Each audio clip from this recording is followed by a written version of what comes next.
بسم الله الرحمن الرحيم قل هذه سبيلي أدعو إلى الله على بصيرة أنا ومن اتبعني وسبحان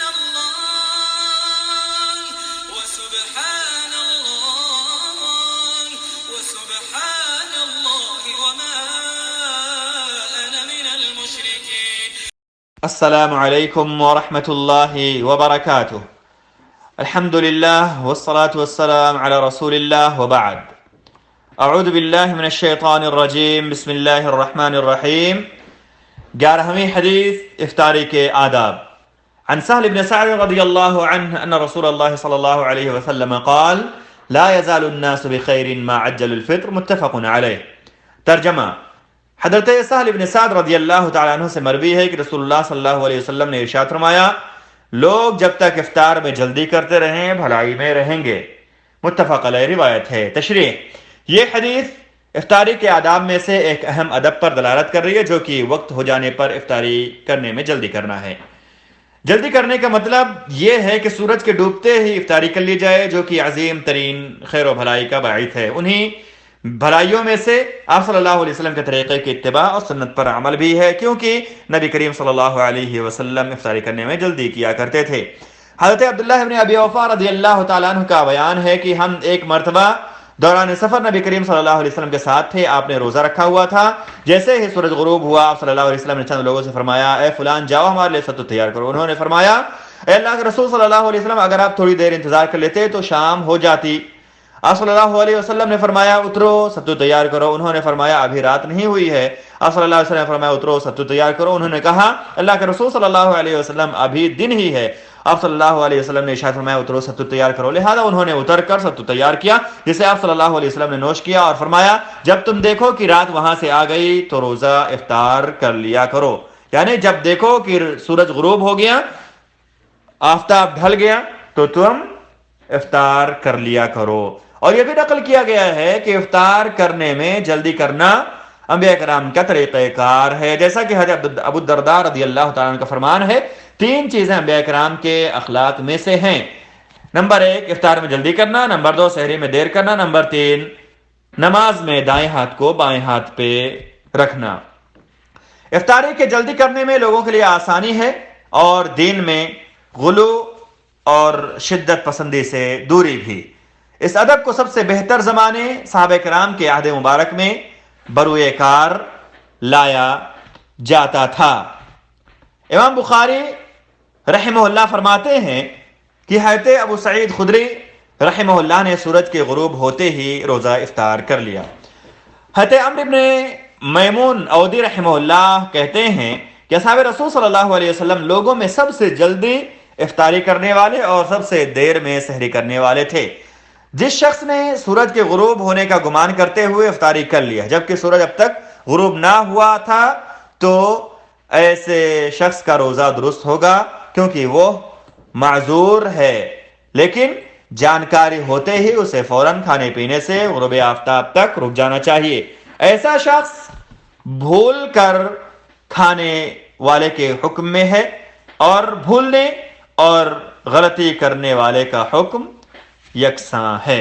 فرمانے والی تعالی ہے، ربنا لا تؤاخذنا ان نسینا او اخطأنا ربنا ولا تحمل علينا اصرا كما حملته على الذين من قبلنا ربنا ولا تحملنا ما لا طاقة لنا به واعف عنا واغفر لنا وارحمنا انت مولانا فانصرنا على القوم الكافرين.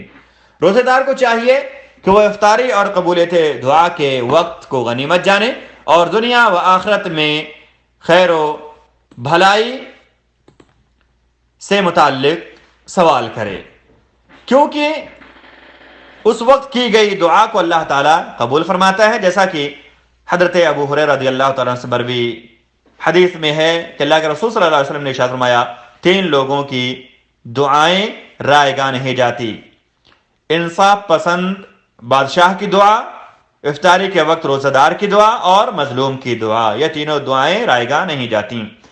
حضرت عبداللہ ابن عمرو بن العاص رضی اللہ عنہما فرماتے ہیں کہ اللہ کے رسول صلی اللہ علیہ وسلم نے ارشاد فرمایا، بے شک روزے دار کے لیے افطاری کے وقت ایک ایسی دعا ہے جو رد نہیں کی جاتی۔ ابن ابی ملیکہ فرماتے ہیں کہ میں نے عبداللہ ابن عمرو رضی اللہ عنہما کو افطاری کے وقت اللہم انی اسألک برحمتک التی وسعت کل شیء ان تغفر لی پڑھتے ہوئے سنا۔ افطاری کے وقت وہ دعا بھی مستحب ہے جسے حضرت عبداللہ ابن عمر رضی اللہ عنہما نے روایت کی ہے کہ اللہ کے رسول صلی اللہ علیہ وسلم افطاری کے وقت ذهب الظمأ وابتلت العروق وثبت الاجر انشاءاللہ پڑھا کرتے تھے۔ اے اللہ ہمیں علم نافع، مقبول عمل اور پاکیزہ رزق عطا کر۔ اے اللہ ہماری دعاؤں کو شرف قبولیت عطا کر، ہماری امیدیں پوری فرما، ہمیں ہمارے والدین اور تمام مسلمانوں کی مغفرت فرما، آمین۔ 12ویں حدیث، روزے دار کا کن چیزوں سے بچنا ضروری ہے؟ عن ابی ہریرہ رضی اللہ عنہ انہ قال قال رسول اللہ صلی اللہ علیہ وسلم الصیام جنة فلا يرفث ولا يسخب وفي رواية ولا يجهل وإن امرؤ قاتله أو شاتمه فليقل إني صائم مرتين متفق علیہ۔ ترجمہ، حضرت ابو ہریرہ رضی اللہ تعالیٰ عنہ سے روایت ہے کہ رسول اللہ صلی اللہ علیہ وسلم نے ارشاد فرمایا روزہ ڈھال ہے، پس کوئی بے حیائی اور شور شرابہ نہ کرے۔ ایک روایت میں ہے جہالت کے کام نہ کرے۔ اگر کوئی اس سے لڑائی کرنا چاہے یا اسے گالی دے تو وہ کہے میں روزے سے ہوں، 2 مرتبہ، متفق علیہ۔ تشریح، یہ حدیث اس بات پر دلیل ہے کہ روزے دار کو اپنے روزے کی حفاظت اور اسے اس کے منافی امور سے بچانے کے لیے اچھے اخلاق کو اپنانے اور بری صفات سے دوری اختیار کرنے کا حکم دیا گیا ہے تاکہ اسے روزے کا اصل مقصد حاصل ہو سکے اور وہ اس پر وارد شدہ مغفرت کا حقدار بن سکے۔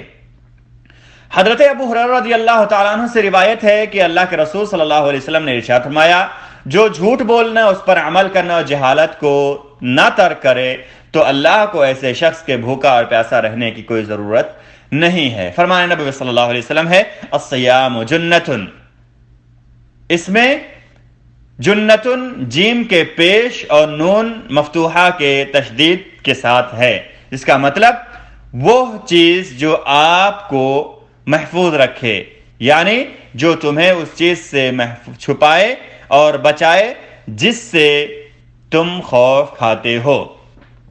مطلب یہ ہے کہ روزہ اپنے اہتمام کرنے والے کو دنیا میں نافرمانی سے محفوظ رکھتا ہے، اور جب یہ نافرمانی سے ڈھال ہو گیا تو آخرت میں بھی جہنم کی آگ سے ڈھال بن جائے گا۔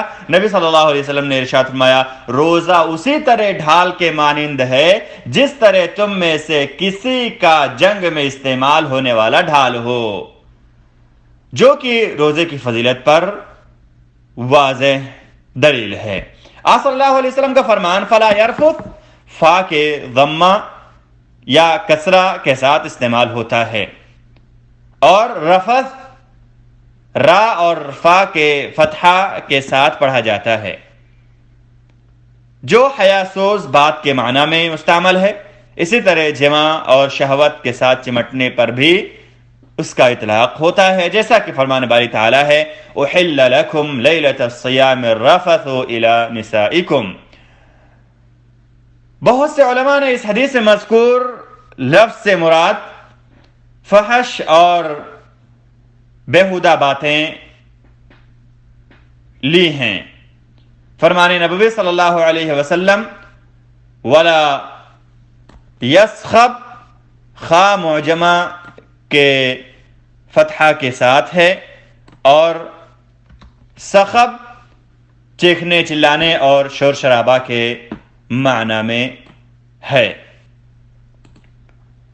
فرمان نبی صلی اللہ علیہ وسلم ولا یجہل، یہاں پر جہل سے حلم یعنی بردباری کا عکس مراد ہے، یعنی جاہلوں والے کام چیخنا چلانا اور بیوقوفی وغیرہ نہ کیے جائیں۔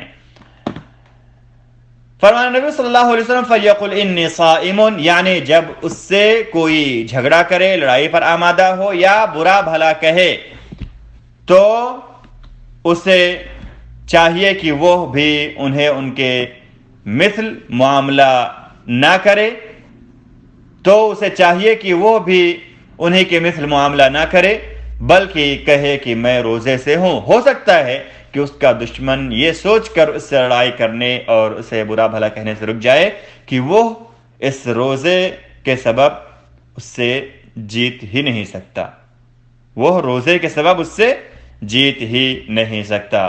بے شک حقیقی معنوں میں مقبول روزہ اعضاء کا برائیوں سے، زبان کا جھوٹ اور بیہودہ باتوں سے، اور پیٹ کا کھانے پینے سے، اور شرمگاہ کا شہوت کی تکمیل سے رک جانا ہے۔ روزہ ایک تربیتی درسگاہ ہے جو حلم، صبر اور سچائی کی تعلیم دیتا ہے اور اچھے اخلاق اور بہتر اقوال و اعمال پر ابھارتا ہے۔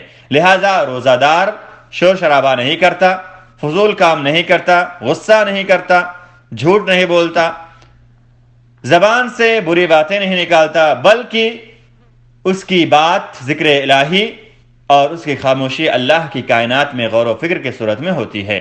روزے دار کا وقت انمول ہوتا ہے، اس کے پاس فضولیات اور روزے کے ثواب میں کمی یا اس کی حقیقت کو ختم کر دینے والے کاموں کی فرصت ہی نہیں ہوتی۔ واللہ اعلم۔ اے اللہ سلامتی کے راستوں کی طرف ہماری رہنمائی فرما، ہمیں تاریکی سے روشنی کی طرف نجات دے، ہمیں ہر طرح کی ظاہری و باطنی برائیوں سے محفوظ رکھ، ہمارے کانوں، آنکھوں، ہماری طاقت و قوت اور ہمارے ازواج و اولاد، مال و دولت میں برکت عطا فرما۔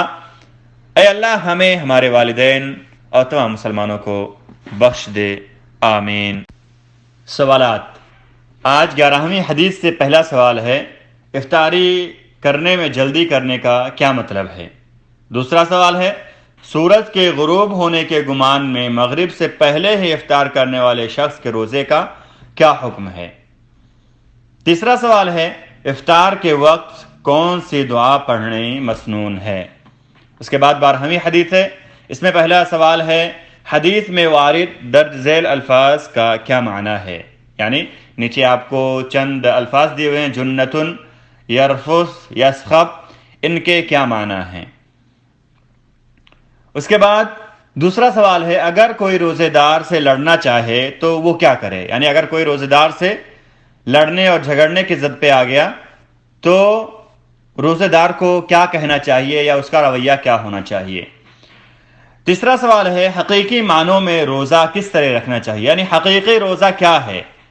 صرف جو ہے بھوکے پیاسے رہنے کا نام روزہ ہے، یا روزے میں بھوکے پیاسے رہنے کے علاوہ کوئی اور بھی جو صفات ہیں انہیں روزے دار کو اختیار کرنے چاہیے؟ آخر میں ہم آپ سے اپیل کرتے ہیں کہ حکومت کی طرف سے کورونا وائرس سے بچاؤ کے لیے جو گائیڈ لائنز آپ کو دی جا رہی ہیں اس پر عمل کریں، حکومت کا ساتھ دیں، اور یاد رہے کہ کورونا وائرس کا علاج یہی ہے کہ ہم گھر میں رہیں اور اللہ سے دعا کریں، اللہ ہمیں ہر پریشانی اور مصیبت سے محفوظ رکھے۔